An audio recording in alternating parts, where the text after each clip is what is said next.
Il y avait sex and drugs and rock and roll, tout le monde s'aimait, happy, formidable, hein. C'était bien. Alors aujourd'hui, c'est pas du tout la même chose. San Francisco, Los Angeles, flambe, c'est déjà arrivé, mais à ce point, je ne sais pas. On va en parler avec Régis Le Sommier. Merci d'être là. Bonjour André. Grand reporter, vous êtes directeur de la rédaction de Omerta. Vous venez de sortir d'ailleurs le magazine Omerta sur Trump et Poutine à l'assaut de l'Europe. Encore un autre assaut dont je on parlera pendant Il y a longtemps. beaucoup à dire. Il y a beaucoup à dire. Et puis je rappelle votre plus récent livre qu'on recommande, vous avez reçu pour ça, Qui est le diable, l'autre ou l'Occident?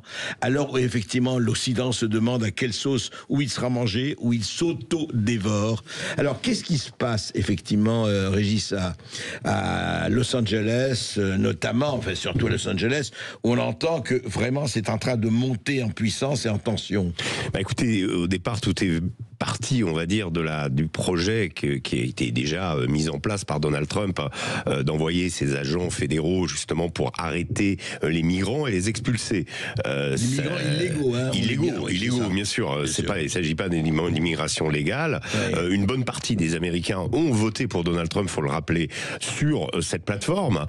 Donc, même si tous ne sont pas d'accord, mais en particulier en Californie, parce que si tous les migrants illégaux s'en vont, il y a plus beaucoup de il y aura plus grand monde pour récolter les champs en Californie. Ouais. Ça, c'est une habitude de l'immigration clandestine. Mais Donald Trump a promis d'y mettre un terme. Bien Donc, il a envoyé ses agents fédéraux et il rencontre actuellement ces agents de véritable résistance dans les quartiers et en particulier dans les quartiers mexicains, donc c'est-à-dire à l'est de Los Angeles. Ouais. On n'est plus dans l'émeute classique telle qu'on avait pu la connaître en 92. Vous savez, la fameuse affaire Rodney King, où là c'était les Noirs américains de South Central qui s'étaient soulevés, en particulier contre les Coréens. C'était déjà des émeutes à caractère racial. Et à l'époque, on avait Los Angeles avait connu des semaines d'émeutes. Là, actuellement, ça monte en puissance. En plus, résistance armée, Régis Le Sommier, ils sont armés. On sait très bien qu'il y a des gangs derrière tout ça, on sait très bien que tout ça est organisé. Alors aussi, les ennemis habituels de Donald Trump, évidemment, sont peut-être, parce que la question, elle est de pouvoir prouver, mais on se souvient, on a un peu oublié ça, mais il faut se repencher là-dessus. La façon dont s'était déroulée la dernière année du gouvernement Trump en 2020, le premier mandat, notamment suite à la mort de George Floyd à Minneapolis, où on va dire toute la fin de l'année, ça s'était produit en septembre 2020, et toute la fin de l'année avait été chaotique, des villes entières avaient été assiégées, des centres-villes contrôlés par à l'époque les Antifa, Black Lives Matter, qui protestaient justement contre les violences policières. On était déjà dans un affrontement à l'autorité, et là, Donald Trump a pris une mesure, c'est-à-dire qu'il a décidé de faire déployer l'armée, en l'occurrence le corps des Marines, dans Los Angeles. Alors pour une mission, on va dire, de pacification, mais pour le moment, il n'y a pas d'échange de feu entre l'armée et les manifestants. Mais l'idée étant de rétablir l'ordre, parce que Donald Trump, est un homme d'ordre et c'est là-dessus qu'il a été élu. C'est clair. Alors justement, je voudrais qu'on dise, parce que c'est spécifique à l'Amérique, que vous connaissez bien, Régis Le Sommier, l'ordre, les forces de l'ordre sont assurées par qui? Dans l'État et dans le fédéral. Il faut bien voir. Qu'est-ce que c'est la police d'État, la garde nationale et les Marines? Tout à fait. Il y a d'abord les villes aussi, avec les shérifs, avec les départements de police, les divers départements de police qui dépendent justement des villes. C'est la grosse différence entre les États-Unis et nous. Ils dépendent des maires ou des gouverneurs? Ils dépendent des maires. Voilà. Et vous avez aussi une police fédérale, mais vous avez le FBI aussi qui a sa police. Mais si vous voulez, les États-Unis, c'est pas du tout comme la France. On n'est pas dans une police nationale. Voilà. Et quand il y a exaction d'une police, c'est une police locale. Et en l'occurrence, à Minneapolis, pour la mort de George Floyd, ça avait été cette police-là qui avait été réformée, accusée de racisme, etc., etc. Donc, si vous voulez, c'est très différent de la France. Pour le moment, c'est eux qui rétablissent l'ordre en premier. Ensuite, vous avez d'autres... police municipale, enfin municipale. On va dire... la police fédérale. Si on veut, sauf qu'à Los Angeles, elle est véritablement militarisée, cette police. La police de Los Angeles, vous savez, moi, mon dernier séjour jour à Los Angeles, une voiture me fait un tête à queue, il y a un motard de la police de Los Angeles, LAPD, qui arrive à côté, il sort un fusil à pompe pour demander au type de se mettre sur le côté et lui mettre une amende. Un fusil à pompe, vous voyez. Donc c'est tout de suite, voilà. C'est une autre registre. Je vous parle d'une scène que j'ai vue et qui m'a marqué. Bon, qu'on ne voit pas heureusement en France. Donc on est dans une autre dimension. Là, en l'occurrence, il y a un renfort de l'armée. Alors ce renfort de l'armée, est-il légal ou est-il illégal? La vraie question, c'est que pendant les fameuses émeutes de 92, on avait été invoqué à l'époque, c'était l'ère Clinton, avait été invoqué le Insurrection Act, acte d'insurrection, voilà, qui a été de 1807, 1807 et qui permet au gouverneur d'État ou au président des États-Unis de faire intervenir l'armée quand la situation est jugée désespérée. Donc ce n'est pas encore le cas ni à Los Angeles ni ailleurs, puisqu'il y a aussi des foyers de contagion aux États-Unis. On parlera de... Mais Clinton, c'était pas désespéré non plus, complètement. Los Angeles, c'est quand même allé très très loin. À l'époque, oui. C'est quand même allé très loin. Je veux dire, c'était vraiment le centre-ville était une zone de guerre quasiment. On se souvient des Coréens, puisque le principal point de crispation, c'était justement cette pression du quartier coréen sur South Central, qui était le ghetto noir de Los Angeles. On se souvient des Coréens se défendant avec des mitraillettes Uzi habillés en uniforme sur les toits. C'est vrai que là-bas, c'est tout de suite, ça prend des dimensions de guerre. C'est incroyable. Et puis tout le monde a des armes. C'est ça qu'il faut. Je veux dire, tout Américain a des armes. Voilà. Alors, Régis Le Sommier, pour revenir à ce qui se passe aujourd'hui, donc effectivement, c'était un programme de Donald Trump. Il applique son programme. Il a dit les illégaux, les immigrants illégaux, terminez. Vous venez légalement, aucun problème. Enfin voilà, on regarde tout ça. Là, et puis comme ils sont des millions, bien sûr, des millions, voire des dizaines de millions, en tout cas des millions, il applique son programme. Et à votre avis, quand on voit ça fait quelques jours, est-ce que ça peut ne pas être quand même, sans tomber dans les théories de complot, mais est-ce que ça peut ne pas être coordonné? Parce qu'on sent quand même un mouvement qui est très organisé. Je parle des opposants. Oui, alors certains, j'écoutais Nicolas Conquer, qui est le représentant de Trump en France, expliquer justement que les ennemis de Trump, sous-entendu Soros, la galaxie Soros, on va dire, plus la gauche américaine aussi, les démocrates, on sent bien que Gavin Newsom, qui est la gauche de la gauche américaine, qui est le gouvernement de Californie, n'est pas dans une...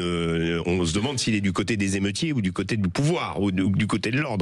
Là, il y a vraiment et Trump a suggéré qu'il soit arrêté, déjà. Donc on est quand même, bon, on a un peu l'habitude de Trump avec cette inflation des mots. Ces hyperboles. Voilà. Et je pense pas qu'on en arrivera là. Mais néanmoins, il faut quand même reconnaître que, tout ça semble extrêmement coordonné, comme ça l'avait été à l'époque de George Floyd, où la contagion, justement, des groupes, on a su par la suite, avait des soutiens, notamment ouvertement par les démocrates. C'est sûr que les violences policières étaient l'argument facile pour dire semons le chaos de façon à en accuser Donald Trump. Là, Donald Trump est un peu plus préparé.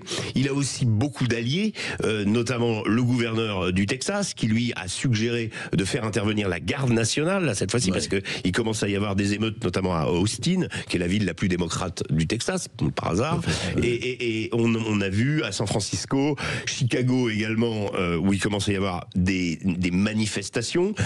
Donc il y a des émeutes à droite à gauche, mais on n'est pas encore dans un embrasement total. Donc c'est quand même un peu prématuré de parler de guerre civile et un peu prématuré d'imaginer que les choses vont empirer. Maintenant, on ne sait pas. On est dans une Amérique qui est à couteau tiré. Les démocrates et les républicains n'ont plus rien en commun, ou presque. Vous avez des États comme la Floride qui partent très très très à droite, des États comme la Californie qui partent très très très à gauche, au point qu'on se demande où est le terreau commun américain entre ces deux États.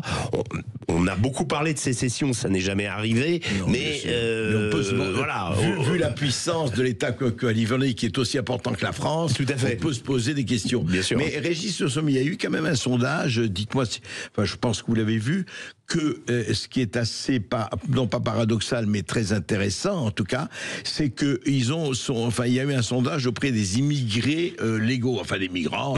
L'Amérique est un pays de migrants, mais je parle d'immigrés de la deuxième, troisième génération, qui sont il paraît en majorité pour Trump et contre, justement, et pour la remigration des illégaux. Mais tout à fait. On est dans un phénomène typiquement américain, que je vais résumer un peu caricaturé, c'est-à-dire à partir du moment où on passe la barrière de la frontière au Texas, on n'a pas envie que le type qui passe derrière nous passe la barrière. C'est-à-dire il y a un peu, on va dire, à partir du moment où quelqu'un arrive aux États-Unis, souvent il va se comporter en américain, à 100%. Et donc il y a beaucoup d'immigrés en effet, et d'ailleurs c'est une des raisons pour lesquelles Trump a été élu.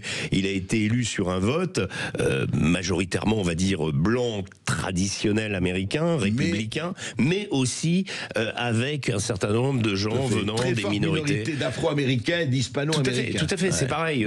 La classe moyenne noire est de plus en plus tentée de voter par le vote républicain, alors que longtemps, c'était l'électorat. Vous vous souvenez des années Clinton, c'était l'ami des Noirs américains, et c'était là où les démocrates faisaient 90%. Ce n'est plus le cas aujourd'hui. Les démocrates ont toujours la majorité chez les Noirs américains, mais de moins en moins. Et chez les Latinos, ça a été net. En Floride, la Floride est tombée dans l'escarcelle de Trump très tôt pendant la nuit électorale, il faut se souvenir, alors que c'était un État très disputé à une époque. Donc il y a une différence aujourd'hui, et ce phénomène migratoire de masse, ce phénomène de migration incontrôlée, faut pas oublier qu'à l'époque Biden, on était à 2 millions d'immigrés par an qui rentraient aux États-Unis.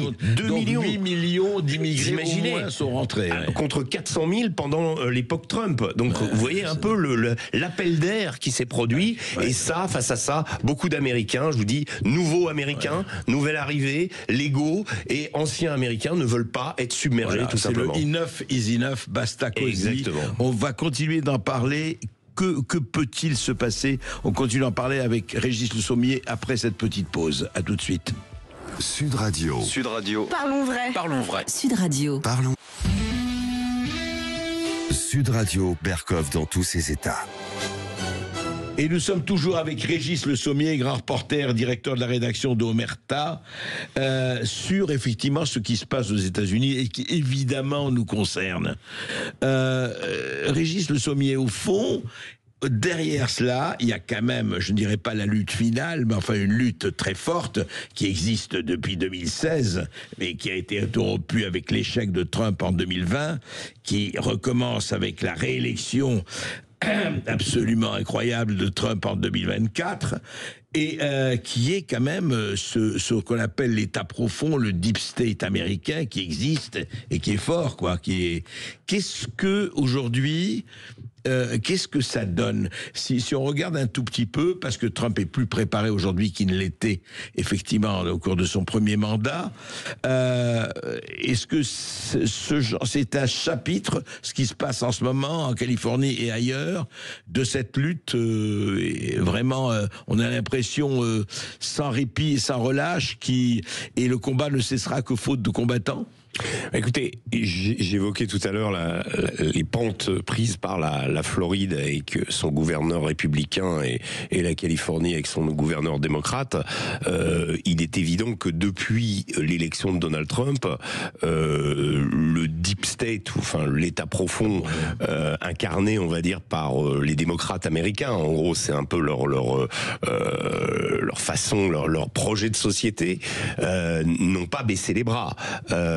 Certains considèrent que Trump n'est qu'une parenthèse qui va durer le temps de sa mandature, et qu'ensuite après les choses reviendront dans l'ordre.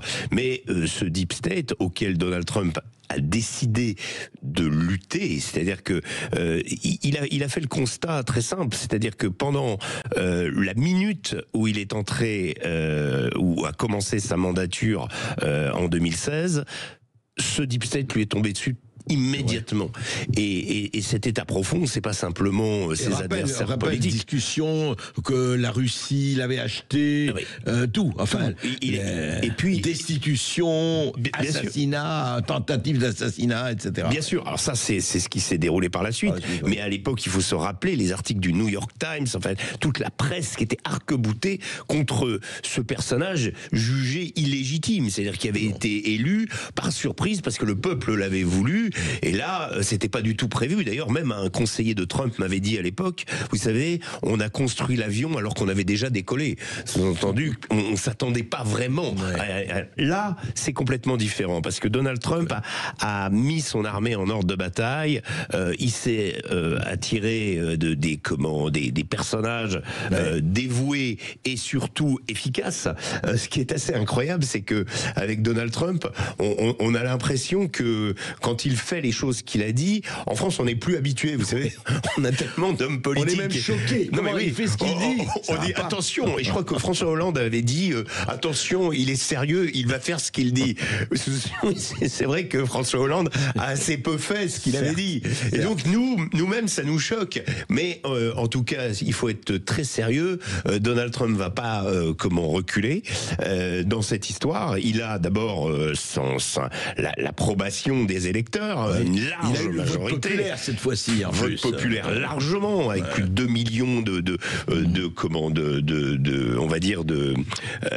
voix en plus sur son adversaire. Donc bref, il est vraiment c'est le cœur de son programme. Et d'ailleurs, ce qui est très intéressant, c'est que vous avez évoqué sur cette antenne la brouille entre Trump et Musk, mais que là, à la faveur de la question migratoire, Musk est en train de revenir au bercail. Ce matin, il a fait un tweet expliquant qu'il était allé trop loin. Hier, il a commenté avec 2 drapeaux américains, sous-entendu les patriotes reviennent chez eux, un tweet de J.D. Vance qui faisait l'éloge du leadership de Donald Trump. Donc on est vraiment dans un moment où oui, il faut se serrer les coudes, mais ils sont véritablement décidés à mener leur politique face à des gens. Et si on peut dire 2 mots sur George Soros, qui n'a pas terminer ses financements, que ce soit... alors, peut-on appeler ça... Bien secondé par son fils Alex. Bien sûr, qui a le même projet. Mais est-ce qu'on peut aller jusqu'à dire il s'agit de révolution de couleur à l'intérieur des États-Unis? Est-ce qu'on peut imaginer, par exemple, qu'à travers un personnage comme Gavin Newsom, on sait que George Soros ambitionne électoralement à des projets électoraux sur les États-Unis, c'est-à-dire de faire basculer les États bleus, les États rouges en État bleu, et en particulier le Texas, qui l'investit là-dedans. Donc pourquoi, évidemment, l'émeute, c'est, on va dire, le chaos. Tout cas, on peut se poser la question. Bon, on peut se poser la question. Maintenant, nous n'avons pas de preuves, nous sommes des journalistes, donc on va enquêter là-dessus, et on va voir ce qui va se passer. Voilà. Merci Régis Le Sommier. Merci, qui suivra verra, et on suivra. Tout à fait.